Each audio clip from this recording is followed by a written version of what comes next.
My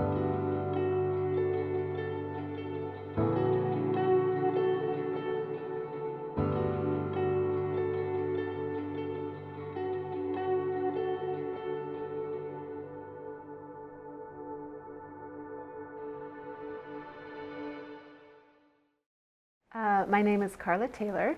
I'm a local visual artist. So we're coming together with community who have lived experience of homelessness, of discrimination, racism. And we're here to listen to their stories. We're here to bead with them, to help inform real change in the system.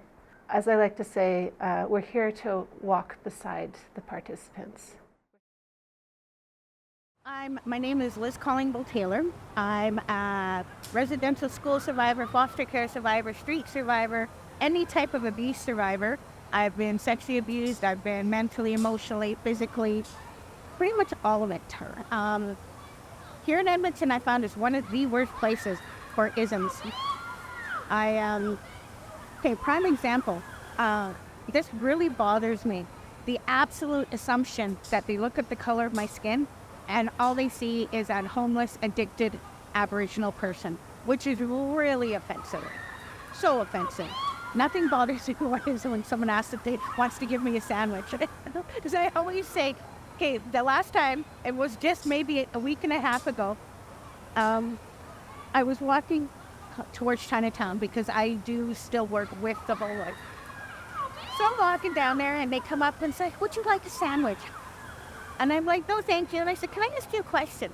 Why did you think I needed a sandwich? Is it because I'm in this area or is it because of the color of my skin? And they didn't answer, they just kept walking.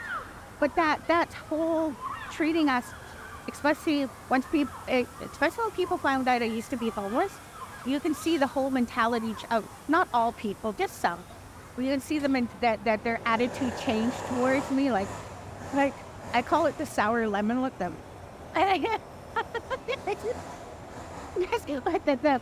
Oh, okay. You know, but I grew up. I tried to live a white life. I was raised white, and I had a lot of trauma before I was 13 even. So, but that is a story that the homeless have, and that's another thing all the systems don't get is the aggressiveness comes from fear. It comes from fear of being hurt, of being ridiculed, of being mistreated. Because as a homeless person, those are things we get on a daily, 20 to 100 times a day. My name is Kelly Gosel.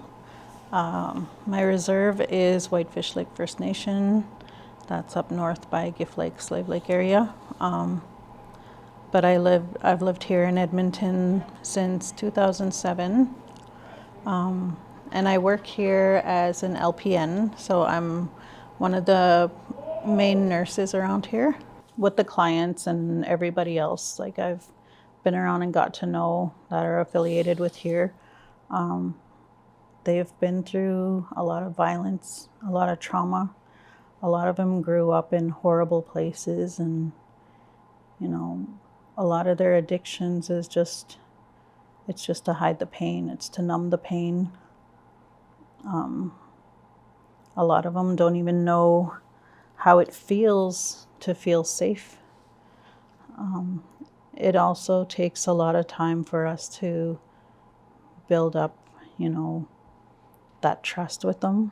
So I know they've been through so much that, you know, people that they had once trusted just like screwed them over, and they have a hard time trusting. They've lost a lot of people. They've had bad things that happen to them. Like we do have one client, he's only got one leg, and it's because he passed out in his wheelchair on the street and some kids set him on fire and they couldn't save his leg. Like we have a lot of people, some of them even had like normal lives, and then one traumatic thing happens to them, and like we do have one that was working up in Fort McMurray, and he came home and his family was murdered. They don't know who did it, or they couldn't find anything, so it was unsolved, and he ended up, just losing it and just lived out on the street and gave up on life. One thing people don't know is when you get out of foster care, you're 18 years old. You've never had a safe place to be. You've never had anything you can call your own. You've been moved from home to home to home. All you're taught is nothing safe and stable. So when they turn 18, the government hands them a check that they're supposed to get their rent, get school, get a life together. What 18-year-old out of a foster care system is going to do that, right? So that's why you see so many generations of different pockets of the youth, because they come out of foster care, there's no support, there's no telling them what to do, and that's why you see so many young and homeless people out here. And it just breaks my heart. Okay, my name is Craig Hovelson. I'm the co-founder and executive director of the Rock Soup Greenhouse and Food Bank out here in Wetaskiwin, Alberta. I founded Rock Soup as kind of an answer to the barriers we face accessing a lot of the services. I found as somebody trying to access the services myself that even getting something as simple as food was hard to get. And so Rock Soup was kind of my answer to those barriers, is how do we create access for people who can't access the traditional methods. And so Rock Soup is a free grocery store. It's barrier-free and cost-free. It has its own clothing section. We grow food in the Four Seasons greenhouse. There's a commercial kitchen. There's a community cultural space. We're sitting in the teepee here. Rock Soup is community. And my interactions with the justice system professionally and personally have been very different. I spent a lot of my career working in children's services, and so a lot of that work was in collaboration with the justice system.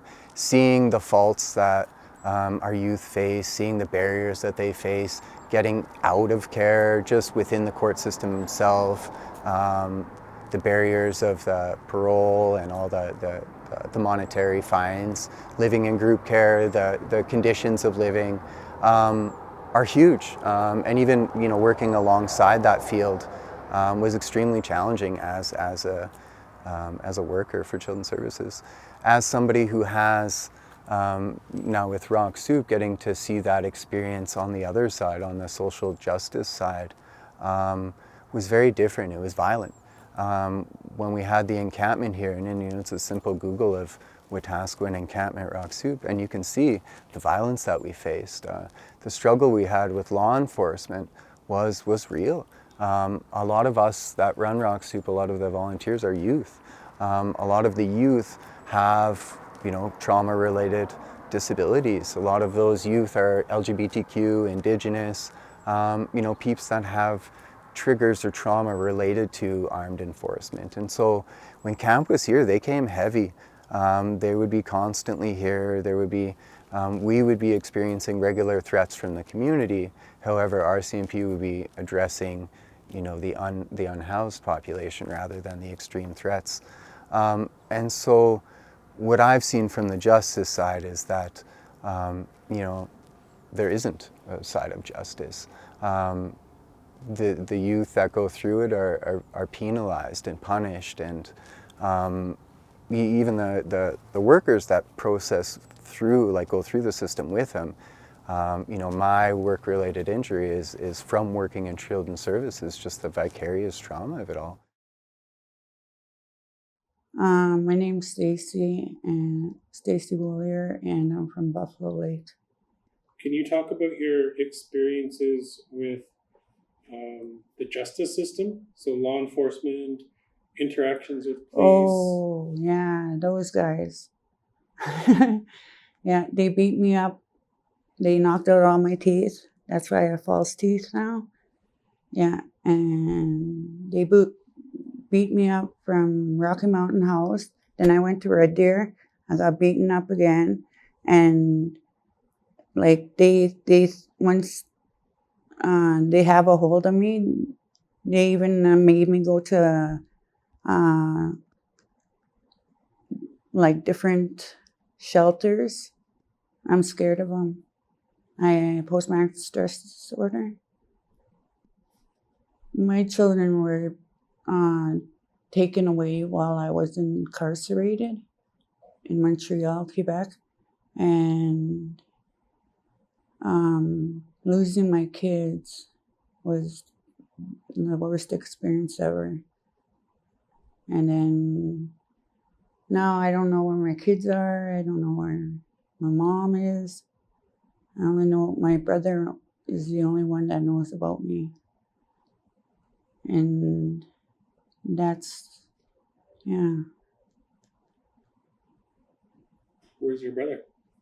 He's here somewhere. Yeah, it's just two of us. The family broke up again because of sexual abuse, first of all, with me when I was a child. Yeah.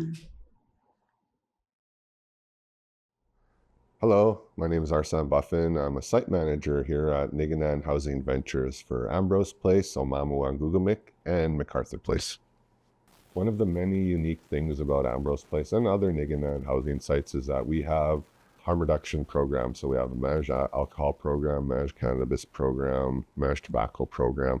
We have these things in place so that we can support our tenants with reducing the harm to themselves by drinking like mouthwash or hand sanitizer, or using meth, or using even other more extreme substances.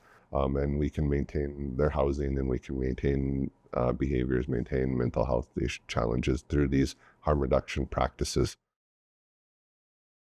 I've done a lot of work in the north, and my background is in mental health, but also in the area of community development.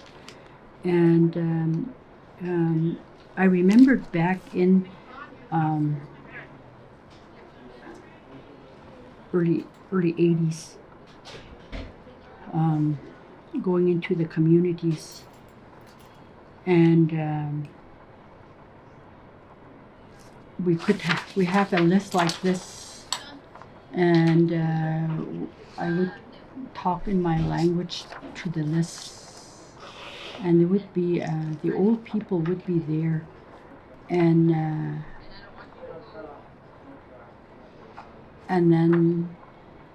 then this one time, this old woman was in the group, and in our language said, "E seuki se cha wunaini se." I'm really thinking about my son, and I want to do something for him, but I don't know what to do. She said he goes out and work, and when he comes back to the community, he's really drinking, and he is, and then I don't even know if I'm going to be able to eat, if he's going to buy groceries for us to eat, and I'm really worried about that. And then also the other thing she said is we have to pay rent on our place, and maybe he's using up all his money and we won't have a place to stay. And then she went on like that. And I really got to thinking, what is she really saying? I have this wonderful list that I'm trying to tell them about. And her conversation was like that, and then somebody else picked it up, and her conversation was like that. And I really got to thinking, yes, it's good that I was asked by the territorial government to address these issues with them. I brought it forward, and they came out, and they were saying it in such a way, and I had to decipher really what it is that those old people were saying. They were giving me the answer, and yet because of my training, I thought that it had to fall in line with this way, but that's not the way the mindset of our people were. Well, someone has to challenge the norm, right? I'm an Aboriginal woman who had no voice, no power, nothing up until 10 years ago. So now I show the homeless that, yes, I was a working girl. I have mental health issues. I had addictions. I had everything. That's why I always say when I'm going to write a book, it's called Never Been Shot, because that's the only thing that hasn't happened to me. But so I wanted to show them that but it is so hard, because if you don't have a nonprofit or someone helping with you, it's almost impossible to get anything done. And then how many homeless trust anybody to help them? They've been hurt, used, and abused for so long, and that they're just going to stay where they are. Hi, my name is Rosalind Dunphy. I'm from New Brunswick, and I work in social services. I volunteer. I welcome people who are coming in from the community. I help with cleaning. I help with organizing and in the back, and basically just creating a sense of community as well as welcoming people and and setting up the back. There's lots of clothes that are free to the community, shoes, children's items. I feel like we've reached a very low point in our humanity when there's children who don't have their basic needs met. And it's not acceptable. It's, and I have heard, again, like I'm not that involved. I'm getting involved in Wetaskiwin slowly, but there is a shelter. They have one called Hope Mission, but there's another one that has been on hold, as there is, I'm just going to speak the truth, an activist group that has been against the building of the shelter. They've made it very, very well known, even in the local newspaper, dropping flyers in people's mailboxes, with some very stigmatizing language and things like that. So I'm very happy to hear that they're going to go forward with the building of the new shelter. It's bigger. From what I've heard of the current Hope Mission shelter, and I've driven there to see it, it's on the outside, it's very, it looks like I guess you could say like an encampment for workers. I've heard that and I haven't been in it myself, that there's not a lot of space and people sleep on the floor, on a mat on the floor.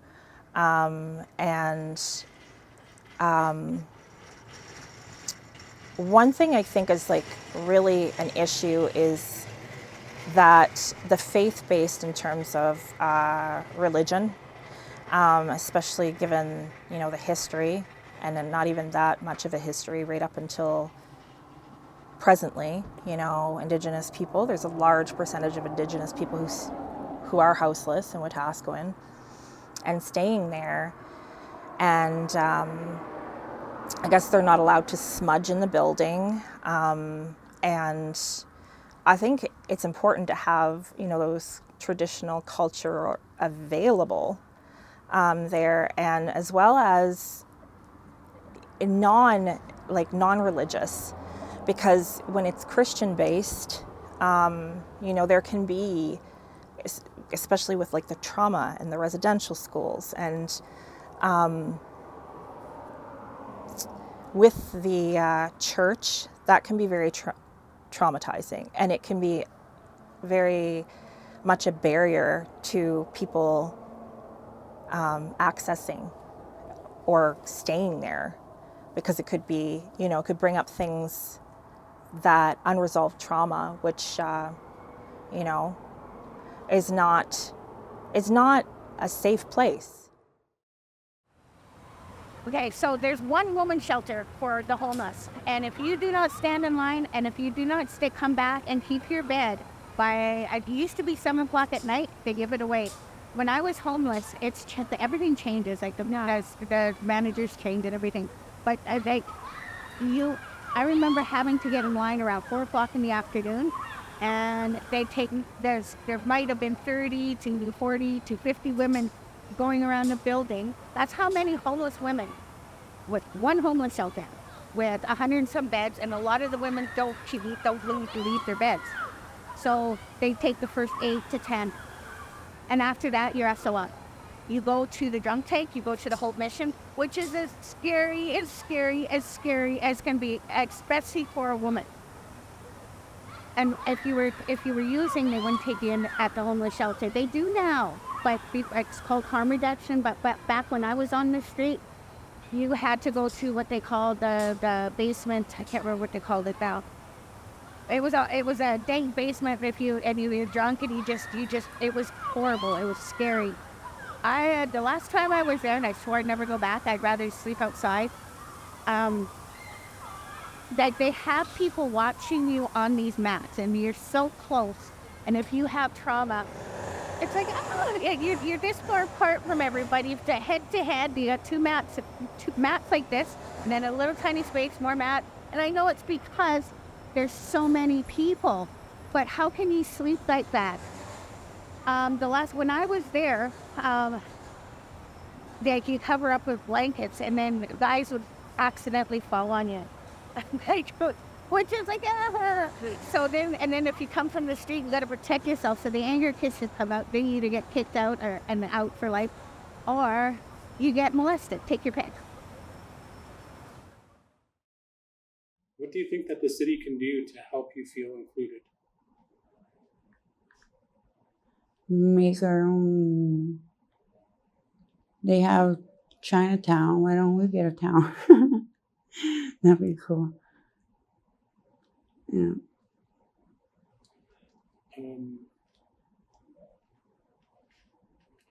Have you ever been in shelters? I'm not allowed to go to a women's shelter now. Yeah. Okay. Because that lady the one that killed my dad, is giving me problems and giving my brother problems. You're a resident here, though, right? Mm-hmm. So can you talk about your experience here?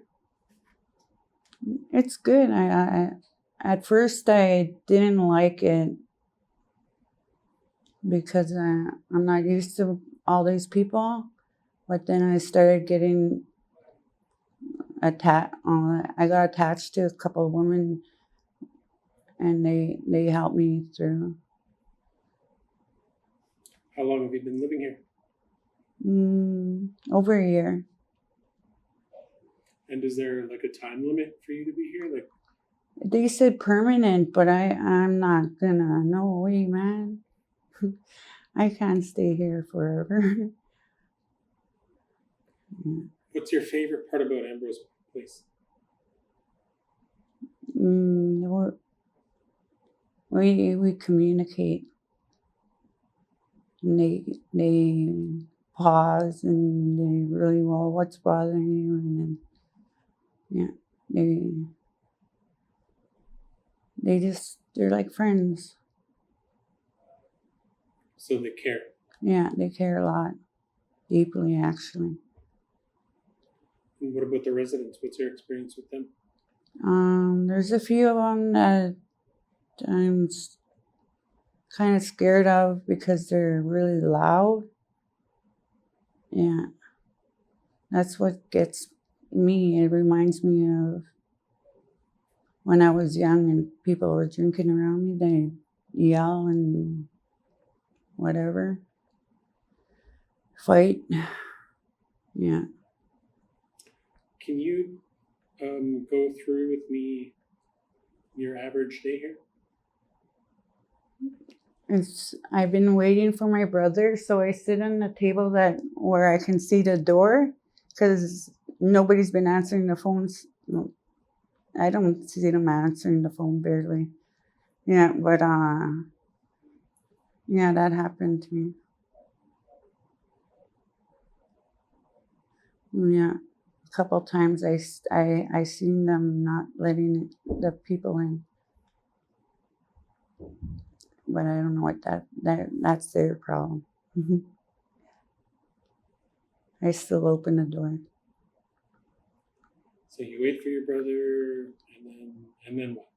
And then I watch TV. I stay there all afternoon, practically evening. I'm worried about him. I want to see him. I think culture is a great conversation. For me, culture, you know, I grew up displaced. My family was the people I met on the streets. And so a lot of my community were Indigenous people. Culture was a way for me as a Munyao to connect. When we're sitting in the lodge together, it's dark. They don't know I'm white, right? We're all together. And for me, that connection to culture was one of my first connections to family. You know, growing up in a situation of domestic violence, I didn't know what family was, and so it was through the connection of culture that I learned a lot of those family lessons. You know, whether it be around the pit of the sweat lodge, or sharing the pipe, or even, you know, the act of smudging and grounding yourself has brought in me a lot of those lessons of family. As a community, as people accessing services, I think that's one of our most efficient tools, is to get the fuck out of the way and let the community and the culture do what it's supposed to do and heal itself. And that's why we're set up the way it is that it's run by and for the people that it's set up by. Because if culture's not included, family's not included, those lessons aren't included. We learn through those traditional storytelling, even as an outsider. It has shaped me, who I am. And so I think if we miss that space of community and culture and connection for all of us, you know, whatever culture we come from, participating in a meaningful way connects us. And I think that connection is what bonds us together.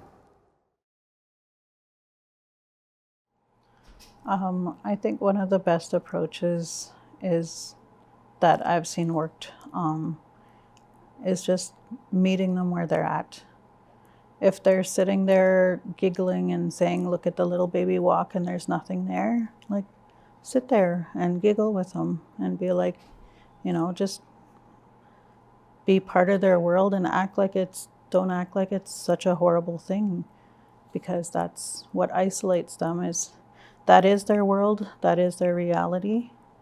And if you try to just tell them, like, no, that's not real, there's nothing there, then, you know, they won't trust you. They won't feel like they can tell you things. And as you build that trust and build the relationship, then that's when they trust you enough for you to say, okay, you know, you're seeing this stuff, but you also know you have schizophrenia, so it might be possible it's not actually there. And then by that time you've had that relationship. So it's, yeah, like, the best approach is just to be there for them, whatever they're going through. Like, also reading their backstory, like knowing they have schizophrenia, or if they have psychosis only when they're high, but they're okay when they're not high. Just figuring that stuff out, and then finding different ways to work with them on that. And then, yeah, most important, build a relationship, because a lot of them don't have that. We incorporate the culture every day. We have an elder that lives in the building, and also a couple of elders that come in, as well as cultural helpers.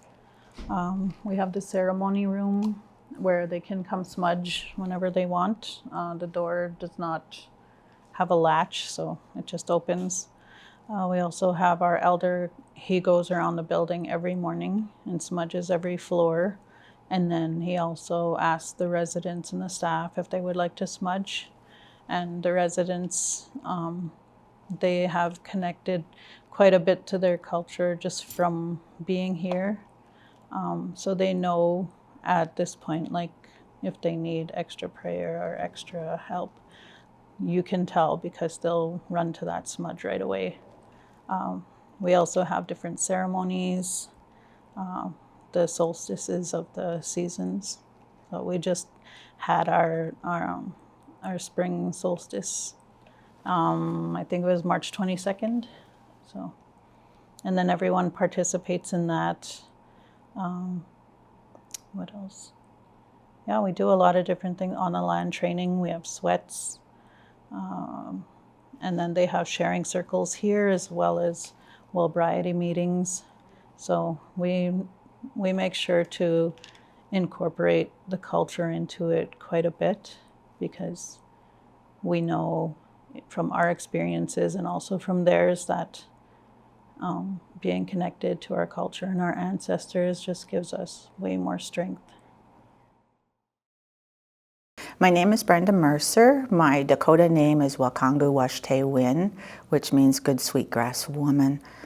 I actually want to share with you my other Blackfoot name that I received from Elder Charlie Fox, and it's Agaka Mataki, and it means many blessings woman. And I think when I think of those names, I feel, well, I should back up. When I first received my first name, I felt like I was really Indigenous. I felt like I belonged to the Indigenous family. So I became involved with this project through Renee, and I guess because I bead. I've been beading since I was 8. Like, I started beading daisy chains, and I've just been beading ever since. The chance to work in Calgary with a new group of women was fantastic. The people we spoke to, the people that came out to the project was wonderful. I'm gonna have to say the first couple ones, not very many people came. I was a little bit sad, but I think we got the right people to come out and have their voice heard. I guess really holding space for people is so important, because I feel like sometimes people don't have anybody to hold space for. So their story was important. A lot of the time when I was beading, I didn't have the direct opportunity to hear some of the stories, but I was able to hear the people that were sitting across from me. They would share things while we were beading. It's hard to listen to some of these because I've never been in their space. I've never had to deal with any of the issues, and it hurts. But I think that the opportunities made me stronger and maybe become a voice and advocate for these people who maybe don't have a voice. Beading is healing. That's all I can say. Beading is healing. I think some people had no idea how to bead, which was fine with me. But I also think that people who knew how to bead connect how I do, because every time I bead and pull the string, the thread through a bead, I feel like, I wonder if my grandma did it this way. And then I realized, no, my grandma wouldn't have. They wouldn't have had these items from Michael's. They would have had to go out and harvest to get these items. So I feel like the people that for Indigenous people anyways, we're very resilient. Calgary has a lot of hardships, and you know, I'm only not even 2 hours away from Calgary, and it hurts my heart because we have the same issues here in Medicine Hat, just they're not heard. And I think that this was a chance to have them heard, and I'm so happy to be part of this because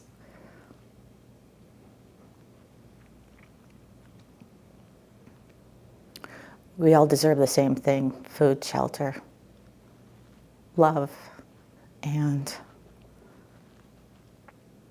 I think a lot of people out there are getting the same as you and I would get, the opportunities for health care, or mental health, or housing, or food. And things that I take for granted, I don't take for granted anymore.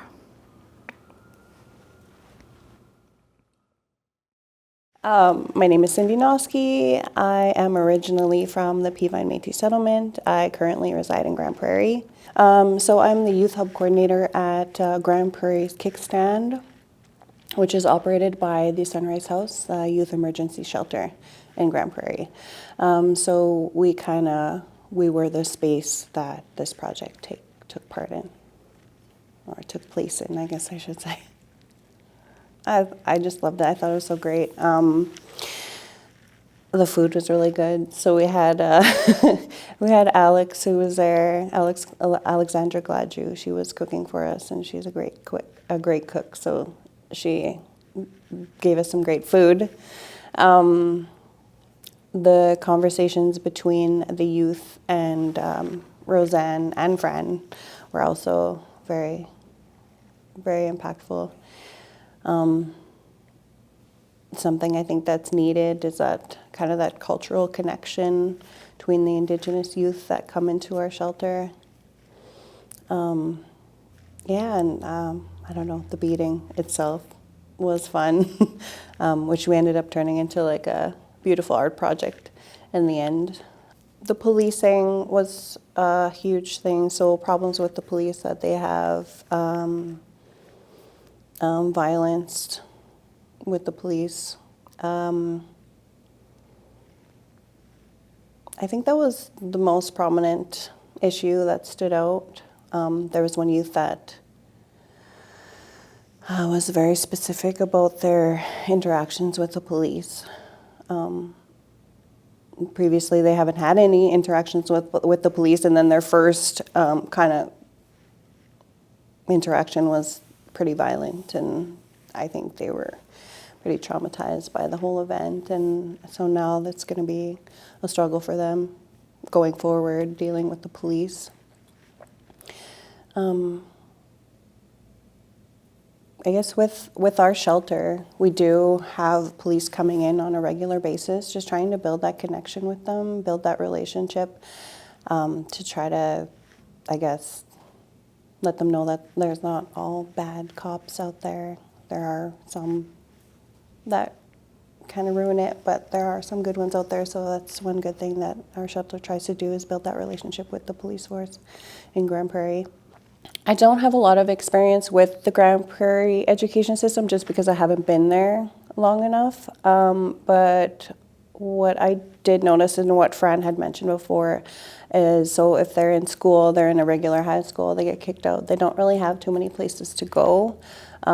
We do have the Bridge Network, and I'm not too familiar with what they are all about there, but I do know that youth don't typically like to go there. It's kind of a last resort, and even if they do go, they're just not really into it. Like their enrollment is just really low, and yeah, it just doesn't seem like it's a very good program, from what I can tell. Idamixkanatani, my name is Melody Bastine. I'm from the Piikani Nation, part of the Blackfoot Confederacy. I was the beading facilitator for the project in Lethbridge, Alberta, that we partnered with the Sage Clan in creating these sessions of beading and feeding the homeless and just creating a safe space for them to be. It went really well. Each session, I realized I had to make more food because it was going so fast. The participants, every session we had new faces, and they were just coming and sitting. Some just shared stories. Some participated in the beatings. We had a couple guys who came over and actually had naps beside us because they felt so safe. And I think just creating that safe place for people to be was one of the most important things of the whole process and the program. My name is Mark Bravebrock. I led Sage Clan Patrol in Lethbridge. It was another opportunity of making connection with our people. And this so helped so much because we're limited funds, and we have somebody coming in and paying for the beading, paying for an instructor. I mean, that we just grabbed it, of course. More connection with the people. I don't think we had too much challenge. Like I said, we're kind of established in Lethbridge where everybody kind of leaves us alone, lets us do our thing. Oh, they're no harm. They're not going to harm us now. So they've learned we're harmless. Real, kind of. They really truly do like to come out with their story, come out with their struggle, come out with their hopes, and that this helps. My name is Wendy Walker. That's my English name. But when I go to sit in ceremony, my name is Achakosasquo, which was given to me by a medicine woman from Saskatchewan, and in English that means star woman. I was approached by one of the members of the team. They were looking for an elder or a knowledge keeper, somebody that could come in and not only spend that time, but be comfortable in that space with this particular population of people. And I was really honored to be invited because I too, a long time ago, lived on the streets. And so I know from my own experience back then that there is a strong sense of community in its own way. It looks different, but there is a sense of community amongst some folks. And so to have that opportunity to, you know, maybe even just by sitting there, maybe praying with somebody, maybe just sitting there and holding their hand, or maybe just sitting there with the medicine and, you know, maybe just rubbing their back, just hoping to remind them of their humanness and that they're important, because Creator put all human beings on the street, not on the street, on the earth, pardon me. Apparently I need more coffee. And for them to have that connection back to their own spirit, even just for that little bit of time, those few hours that we spent with them, whether we're talking or they're beading or they're asking questions. Or I remember one fellow coming in and he was like kind of dancing, sort of, and his girlfriend was like, ooh. But you know, you just kind of go with the flow. And so it was, I have really good memories of the people, and I'm grateful for that opportunity to have, hopefully, help somebody. Some of the highlights were watching people come in, sometimes very tentative, very shy, not sure. And then watching as they sat down, as we would, you know, serve them soup or whatever we were having for lunch that day. And then just to kind of watch their shoulders just go down just a little bit, just to have that break. A couple of the people from that program I see on the streets every once in a while if I'm in downtown Calgary, and always just have that moment of that reconnection with them. And it helps them too, because they have a smile. They're like, oh, I love that program. I loved it when you guys sat and we just talked and we ate. And some of the guys, our folks, didn't bead. Some were regulars. So seeing some of the people after the program that I do see and knowing that they're still here, right? Knowing that they're still alive, that's a really big thing, because we lose a lot of people. So we've been beading with community for the past year and have had some really amazing interactions and have gathered some really valuable stories that can help us make a case for systemic change. There's been so many highlights. And I mean, one in particular is meeting Craig at Rock Soup and seeing the incredible work that they're doing in terms of food sovereignty and creating community for people who are in need of that. There just was never enough time. I wanted to sit with those people for hours and hours and hours, and I really felt that was reciprocated by the community. We get into such a great groove and have awesome conversations, and people just love sharing their knowledge of beading or, you know, helping each other. And yeah, so they'd be about 3 to 4 hour sessions. And honestly, it could have gone on for 8 or 10 hours. It's just such an amazing community, especially at Rock Soup. But also Niganan is such an incredible organization. I am so happy that I met the people at Niganan. They are doing incredible work in our community, and they are offering transition housing for our people and really, really hitting the nail on the head with meeting the needs, the actual needs of the people. One of the most prominent issues that has stood out for me in the beading is access to food, food access, especially with Rock Soup and Wetaskiwin. The work they're doing is incredible. And they provide food to people without question. You don't need to have a card, you don't need to have proof, you don't need to have anything to just walk in the door and say, I am hungry. I need a warm meal. I need somebody to help take care of me. And that was an amazing thing that was happening. 60 to 70 people being fed by this community kitchen, no questions asked. Yeah,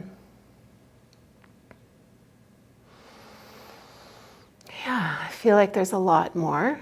There's so many more things that stood out to me, but that was a big one.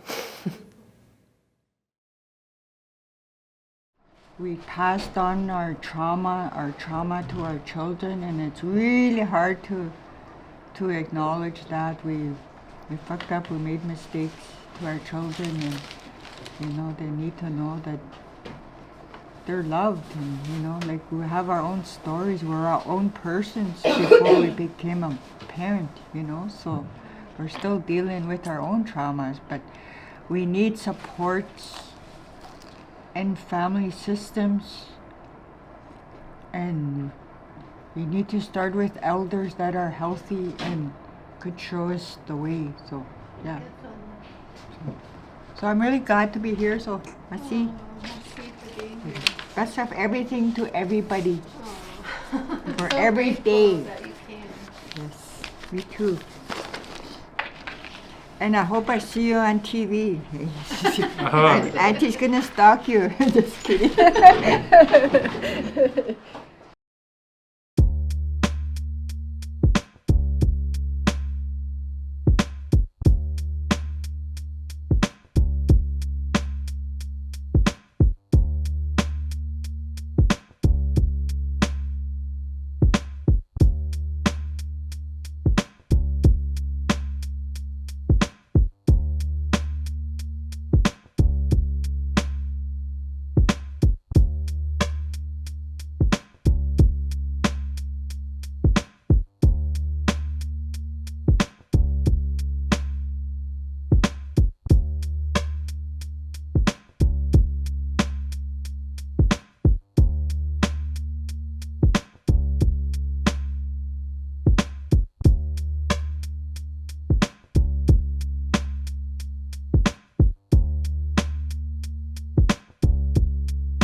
What Nellie and her son have been saying has to do with the housing, with the place to stay, with the mental health aspect, all of those areas that is in there, that's what they're addressing. And people need to really hear what it is that the people around here are saying, because people around here are giving you the answer, but it's not in black and white like this. It's like that old woman, worrying about her son.